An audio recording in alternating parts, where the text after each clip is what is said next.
नमस्कार दोस्तों, मेरा नाम है अंशुमन नायक और आप सभी का बहुत बहुत स्वागत है इंडियन डिफेंस न्यूज के डिफेंस टॉक सीरीज में, जहां पर हम रोज नए नए डिफेंस अपडेट्स के बारे में बात करते हैं। तो चलिए देर न करते हुए आज की वीडियो शुरू करते हैं।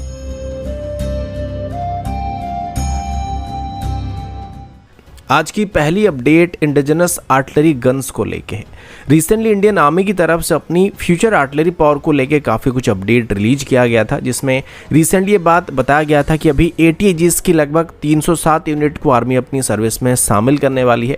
इसके बाद ये भी पता चला था कि आर्मी की तरफ से अभी अपनी आर्टिलरी यूनिट को मॉडर्नाइज करना भी शुरू किया जाएगा, जिसमें अभी शायद पहले फेज में 700 के आसपास नए आर्टिलरी गन को आर्मी अपनी सर्विस में शामिल करने वाली है।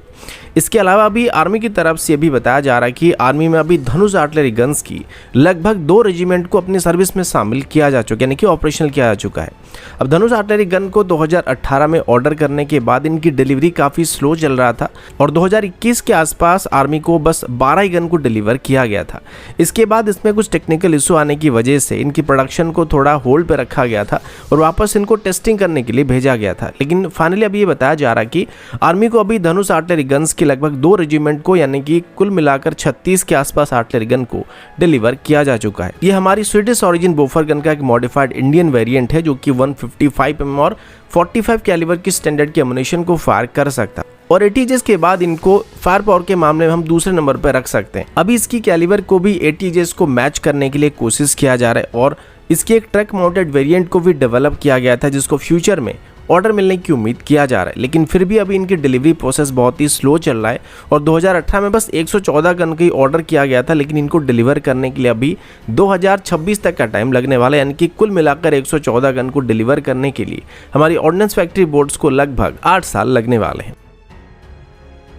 अगला update indigenous anti tank guided missile को लेकर, और अभी हम खास करके helicopter launched anti tank guided missile के बारे में बात करने वाले हैं। आप सभी ने कभी ना कभी सुना होगा कि हमारे आर्मी में और एयरफोर्स में जो अटैक हेलीकॉप्टर अभी इंडक्ट किए जा रहा है, ये अपनी फुल पोटेंशियल के साथ लड़ाई नहीं लड़ सकते, क्योंकि अभी तक इसमें long distance stand up strike करने के लिए एंटी टैंक गाइडेड मिसाइल को इंटीग्रेट नहीं किया गया। और अभी हम अपाचे हेलीकॉप्टर की बात नहीं कर रहे हैं, बल्कि हमारी इंडिजिनस लाइट कॉम्बैट हेलीकॉप्टर या फिर रुद्र जैसे हेलीकॉप्टर के बारे में बात कर रहे हैं। ऐसे में पिछले कई सालों से DRDO की तरफ से हेलीकॉप्टर्स में इस्तेमाल करने के लिए ध्रुवास्त्र और हेलिना जैसे मिसाइल को डेवलप किया जा रहा था और रिसेंटली इन मिसाइल को एडवांस लाइट हेलीकॉप्टर या ध्रुव हेलीकॉप्टर से फायर करने के लिए क्लियरेंस दे दिया गया था और इसके बाद अभी इसको लाइट कॉम्बैट हेलीकॉप्टर में भी इंटीग्रेट करने की कोशिश किया जा रहा है। बताया जा रहा है कि जल्दी ही DRDO की तरफ से लाइट कॉम्बैट हेलीकॉप्टर से इन मिसाइल को टेस्ट करना शुरू किया जाएगा और अभी जो टेस्टिंग होने वाली इसमें मिसाइल की परफॉर्मेंस को चेक करने के बदले इसे बस लाइट कॉम्बैट हेलीकॉप्टर से फायर करने की कोशिश की जाएगी और इंटीग्रेशन प्रोसेस में अगर कोई प्रॉब्लम आता है तो उसको सॉल्व करने की कोशिश की जाएगी, यानी कि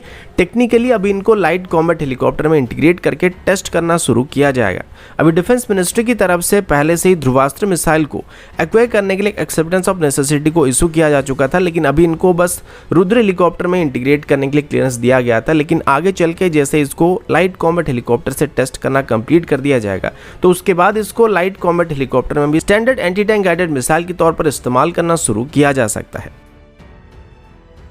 अगला अपडेट प्रलय मिसाइल को लेके है, जो कि हमारा tactical surface to surface quasi ballistic missile है। आपने सुना होगा इसी साल के अंदर ही कई बार इसकी यूजर ट्रायल को कंडक्ट किया गया था और जब पिछली बार इसको टेस्ट किया गया था तब बताया गया था कि इसको फाइनल कन्फिगरेशन के साथ टेस्ट किया जा रहा है, यानी कि फुली प्रोडक्शन रेडी कंडीशन में इसको टेस्ट किया जा रहा है। इसके बाद फाइनली अभी डिफेंस मिनिस्ट्री की तरफ से प्रलय मिसाइल को अपनी सर्विस में इंडक्ट करने का फैसला किया गया। इनिशियल इसकी एक ही रेजिमेंट को भी खरीदने के लिए अप्रूवल दिया गया और इनको खास करके अभी लाइन ऑफ एक्चुअल कंट्रोल के एरिया में तैनात किया जाएगा। प्रलय मिसाइल एक modern surface to surface quasi ballistic missile है, जो कि बहुत कन्वेंशनल और न्यूक्लियर पेलोड को डिलीवर कर सकता है और ये 150 किलोमीटर से लेके 500 किलोमीटर तक स्ट्राइक कर सकता है। अब आप सब जानते हैं कि पिछले 3 सालों से चाइना के साथ हमारा बॉर्डर में डिस्प्यूट चल रहा है और चाइना की तरफ से अपनी रॉकेट फोर्स को भी लाइन ऑफ एक्चुअल कंट्रोल के ठीक ऑपोजिट साइड में डिप्लॉय करके रखा गया, जो कि किसी भी कॉन्फ्लिक्ट में हमारे लिए एक मेजर ऑफेंसिव स्ट्राइक को करने के लिए चाइना को मदद करने वाली है। अब इसके बदले में